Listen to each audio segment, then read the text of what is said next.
Hi guys, Mike here. In this video I'm going to be showing you how I took out the heater and put the fireplace in, and I'm going to be running some power cables and lighting cables in this stud wall and then putting plasterboard up.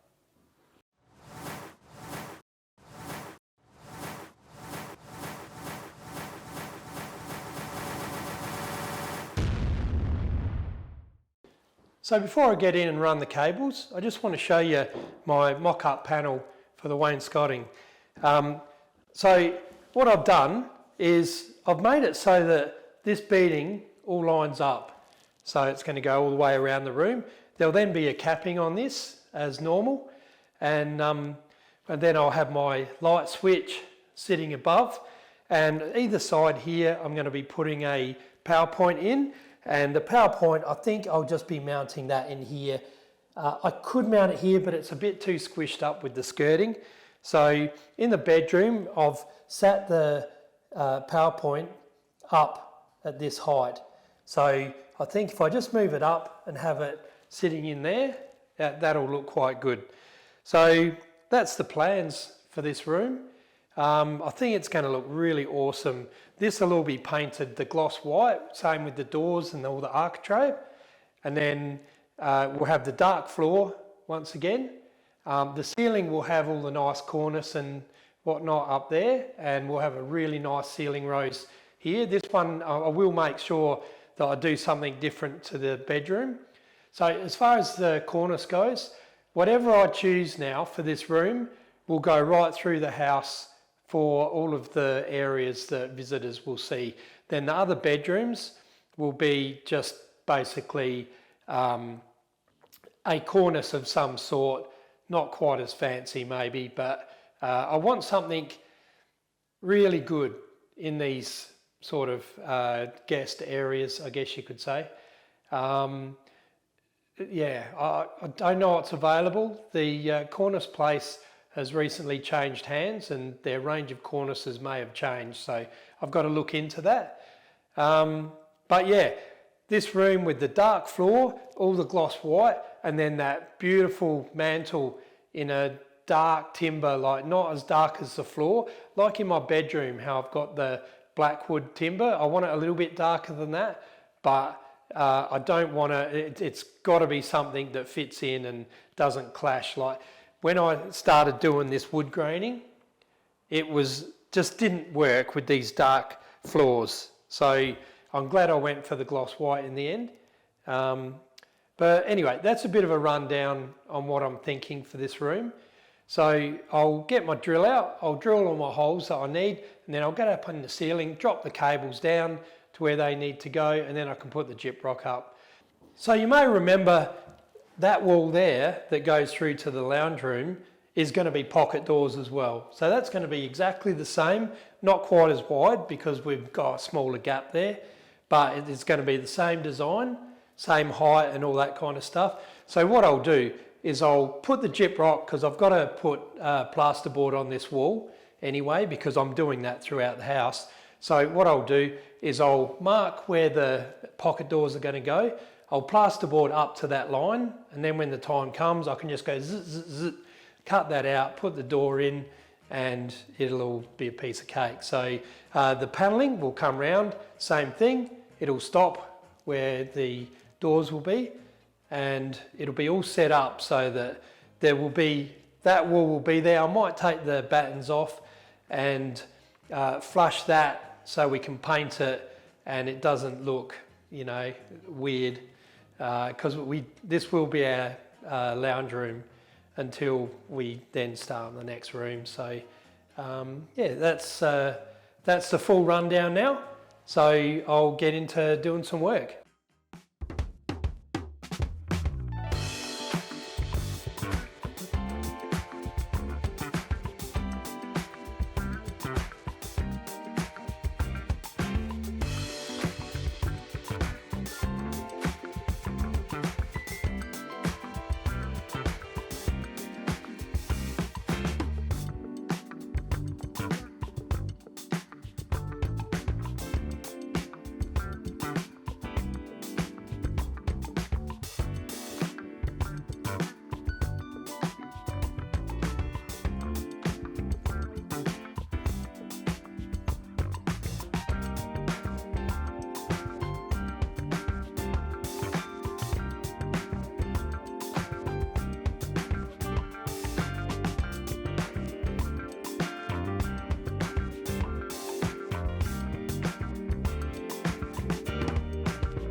Well guys, I got the old heater out. You wouldn't believe I sat down here and I gave a whole spiel for about 5 minutes. Then I realised I didn't have my mic on. So I've got to do it all again. So anyway, one of the things I said, this Fireplace insert that I got off of Facebook, totally random place, miles from here, it fits exactly in this cutout. So it's sitting on some mortar at the moment. Once I've taken that mortar out that the bricks were sitting on for the old heater, this will slip into that hole perfectly. That's pretty amazing.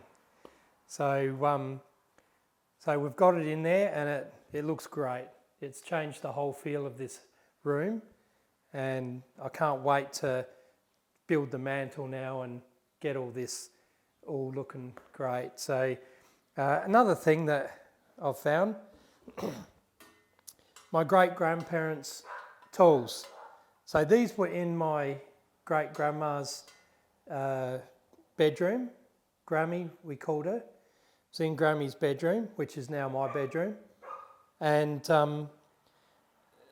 it had never been used ever since I've been alive, pretty much. It could have been used when I was really, really young, but since I can remember, it's never been used. So these tools are original to the house and to, well, I'm going to keep them and use them. I reckon they're awesome. Little shovel for getting the ash, that's nice.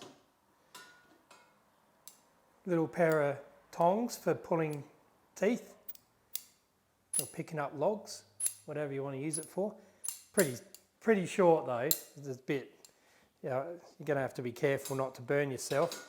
And then a poker. Now this poker, I think it's got a hole with a thread in it. I think it must have had another section on it. Maybe for packaging, it was taken off, like it was made in 2 pieces so they could package it or something. But that's quite an intricate little poker. That's not just your standard little stick. It's, what's it got on here?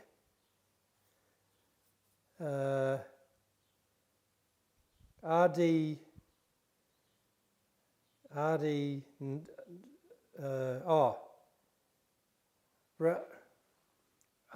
number and then a number. 585588. So whatever that relates to. Oh, and another one up here, 2589. Don't know what that would relate to either, but anyway, that's a cool little set. So we've got that ready to go when we want to light a fire. So I want to lay some tiles over here, and I want to come out a bit further. Probably, I'm not sure, I've got to have a look how far they would normally come out, whether they would go to the edge of the timber or just this section here. Not 100% sure, but I want to come out, put some tiles in there and get one of those little guardrails to stop the logs rolling off. That would look pretty good. It would just set it off.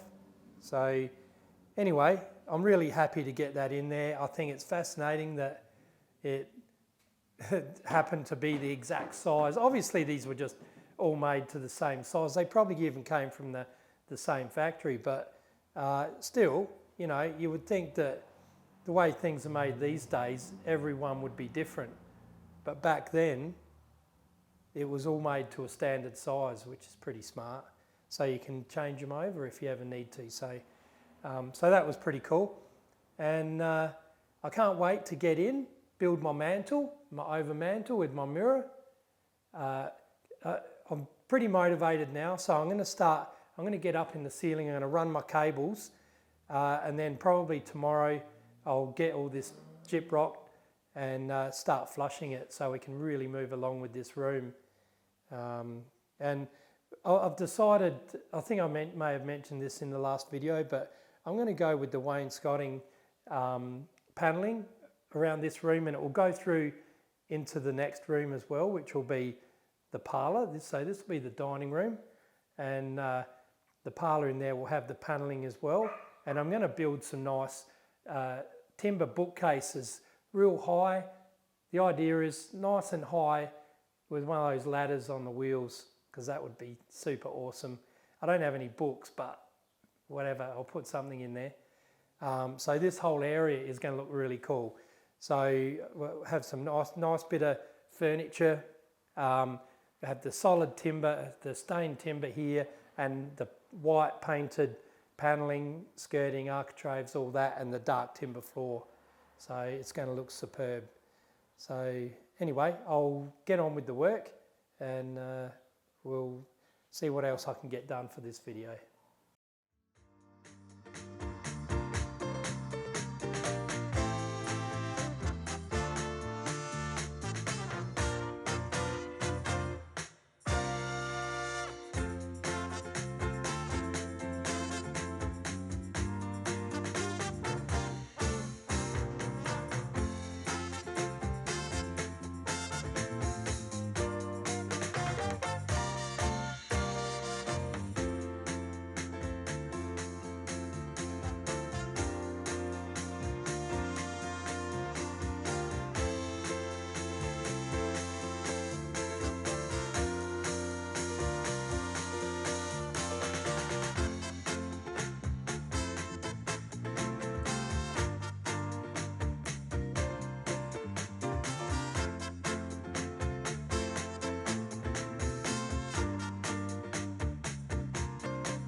All right, so I'm all set up now with my power. So I've got a power cable that comes down from over that side, comes down, loops up, and comes out for that one. So that's 2 power points. So I will have another one in this corner. I'm a big believer of having a power point in each corner. So you never know what you want to plug in, and you don't want to run extension cords. So might as well do it now while I'm building the place. So I've got a lighting switch here, a lighting cable. Switch cable coming here, so that'll just pop out there next to the architrave above the panelling. So I've got my light switch. We're not going to bother with one over by the door because we probably won't be coming in there from the dark, so there's not much point. So we'll just have the one switch in this room. So that's all done and dusted. This door I'll be able to put in with the skin on there. Now that I've got that door in and I'm happy with everything, there's not going to be any problems now if I put that plasterboard up. So I'm going to go ahead and do that. And then when I finish that door, I can bring it in and hang it, and yeah, that'll all be sorted. So I'll get on and put the plasterboard on now. Oh, I'm not going to glue onto here. You can glue. What I prefer to do is just put extra screws. Back when I was an apprentice, we used to just put 1 screw in the middle, but we'd put 4 dobs of glue down there. So instead of that, I'm just going to put 4 screws down the width of a sheet, and then I can just patch that up easily. So that's what I'm going to do. So yeah, let's get on with it.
Alright guys, so I'm having a pretty good day here, but I'm feeling pretty buggered now. I'm just going to flush all the joints, give it the first coat of flushing, and that'll do me for the day. But it's really cool, you can see it all coming together. You got the panelling, the door, yeah, the whole room with the fireplace. It's all looking awesome. So once we get it all tidied up, it'll be really nice.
Alright, so first coat of flushing's all done.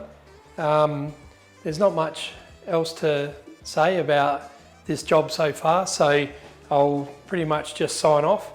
So I hope you enjoyed seeing that wall all come together and become a solid wall. It's always pretty satisfying seeing it go from studs to gyprock, and especially when it's flushed. So yeah, hope you enjoyed that. Alright, so I'll leave it there then. And don't forget to like, comment and subscribe, and I'll see you in the next video. Cheers.